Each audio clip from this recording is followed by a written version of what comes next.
দেশ ভারতের মানচিত্র নিয়ে এই উপদেষ্টা জানান, নয়াদিল্লির সঙ্গে সম্পর্কে টানাপোড়েন ব্যক্তিগতভাবে তাকে অনেক কষ্ট দেয়। বাংলাদেশ ভারত সম্পর্ক যতটা সম্ভব শক্তিশালী হওয়া উচিত। বাংলাদেশের মানচিত্র না এঁকে ভারতের মানচিত্র আঁকা যায় না, কেননা বাংলাদেশের স্থল সীমান্ত প্রায় পুরোটাই ভারতের সঙ্গে সংযুক্ত।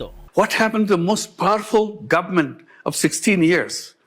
Couldn't stand for a few minutes when these young people just got together. They didn't have a political philosophy. You'll be asking, are they leftist? Are they Islamist? Are they terrorist? It doesn't come into any category.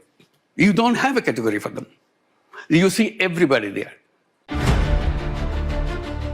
এই নোবেলজয়ী বলেন, ক্ষমতাচ্যুত সাবেক প্রধানমন্ত্রী শেখ হাসিনা দেশের উচ্চ প্রবৃদ্ধি নিয়ে যা প্রচার করতেন তার পুরোটাই ছিল মিথ্যা।